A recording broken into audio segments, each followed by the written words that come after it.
Welcome to Young at Heart Designs. Today we're going to be creating a Dollar Tree frame and make it into something beautiful.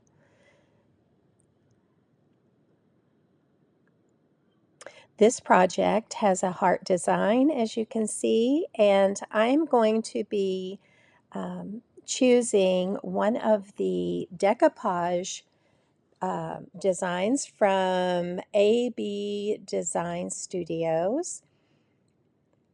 We're going to save the insert that comes with the frame, and we're going to decide which one we want to use here. And we're going to save that insert because we're going to actually use that um, to go inside the frame. It's a thick piece of cardboard there, so we're able to reuse that.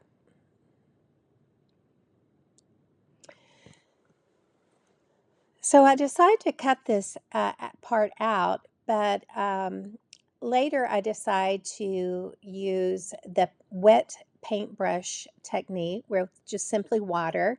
And that's really a little bit better because you don't get an uneven circle. Now, this is my first tutorial, and I hope to have many more. And if you think that you would like to see more, then give me a subscribe, and I would love to be able to share more with you. I love to craft. Here, I'm just taking my gator sander and giving that inside part of the frame a smoother finish. It is Dollar Tree, so sometimes they come a little bit rough. I'm going to be using a chalk paint today in, I believe the color was Adirondack White. And I believe I got this at either Walmart or Hobby Lobby or Michael's or someplace like that. Now, I always start with the back of the frame when I'm doing my painting. I like to get that over with, and I'm going to be giving the back and the front 2 coats of this paint.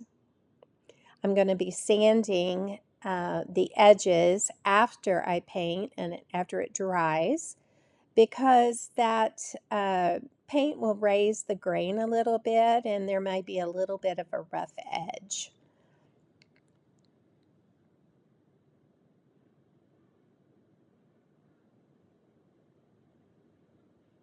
Now remember, I said we were going to save that insert, so I turned it over, and I'm going to use the same paint, that chalk paint, to paint the back side of the heart. And I was a little concerned that it would curl, and it did a little bit, but as it dried, it was fine. Of course, these are $1.25 frames. They do not have the glass insert, but I did want that part of the heart to match the paint. So even though it was white, I went ahead and painted it.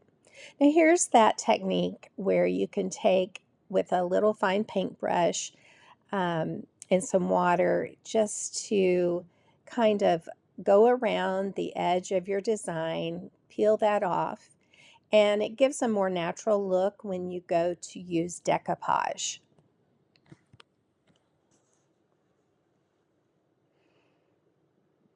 You just have to be a little bit careful because this was a wreath and there were some floral designs. And so what I did was I just took my time to get that like I wanted it. I'm using Paint Couture's medium decoupage with the medium shine.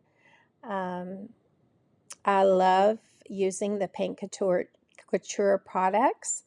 I've enjoyed using their paints. You could use Mod Podge, whatever you have available.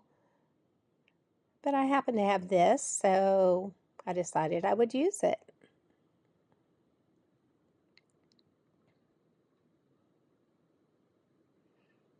And what I'm going to do, since that paint has dried on the heart, I'm going to go ahead and um, give that a good coat of the decoupage. And once that's all dried, I did cover the front of the design. I may not have had to do this, but I went ahead and took some of the um, uh, varnish from, I believe it is Deco Art Duraclear, and it's in a satin finish. And I just wanted to make sure that it looked like a finished project since it does not have a glass or plastic insert. Now what I'm going to do here is I have a IOD stamp, and it's called Kindest Regards. And what I'm going to do is try to figure out where I want to put this stamp. And I love this stamp. It's a script stamp using the archival permanent ink pad. Now it's a small ink pad, and I got a little sample pack with different colors off of Amazon. And I just kind of want to test it first to make sure that this is the color I want it to be. It's in faded denim. So I'm testing it on a paper towel there, and yes, I do like it. So we're going to go ahead and continue with that. And it just takes me a little while, since it's small, to get all the little spaces filled in.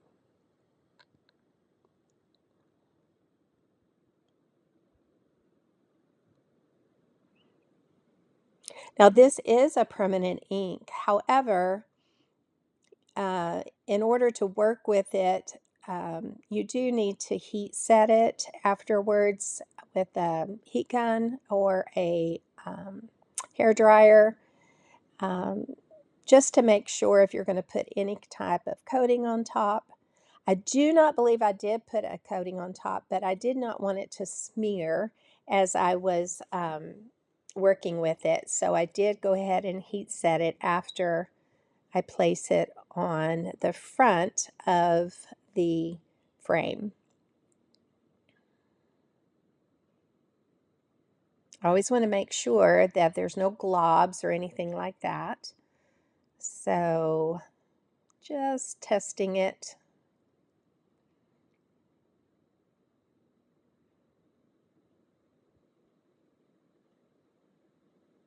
Now the thing about using these stamps is you have to decide where you want it, and then once you decide, you need to fully commit, put it straight down. Now I do have a stamp press there, and I put it straight down on the frame, and then hold it with one hand, and then I'm going to get my press. I love this press because it actually helps get an even pressure all the way around. You do not want that um, the stamp pad, the stamp itself to move. Now lift straight up, and then you have a good impression. I did go back at a later point and fill in that little blank spot down there on the right bottom side. And again, I looked at it and I decided that I needed a little bit of contrast between the frame and the heart insert. So I took that stamp pad and just tried to create a little bit of a dark edge with that same color. And then here I decided I did not want the back side of that insert to show the baby feet. So I took an piece of cardstock and decided to do the same um, print in the same ink of the script from Kindest Regards stamp from IOD, and do that for the back. This is going to be a shelf sitter, so you never know when parts of it will be showing on the back side. So I always like to finish the back side of my projects, and that way if the back is showing, it's pretty as well.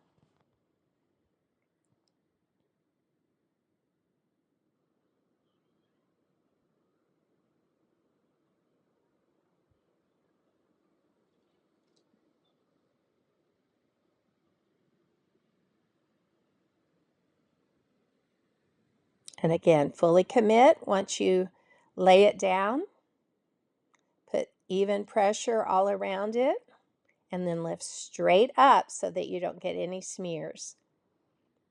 That's another reason I like using the chalk paint, because it doesn't slide. The stamp doesn't slide on whatever it is I'm stamping. Sometimes if you get a semi-gloss or a gloss, you might feel it slide a little bit and smear. It takes some practice, but using it this way, it works. What do you think? Thank you for joining me today. Press the like button if you enjoyed this tutorial. Hit and subscribe, and I would love to know if you try it as well. Thank you.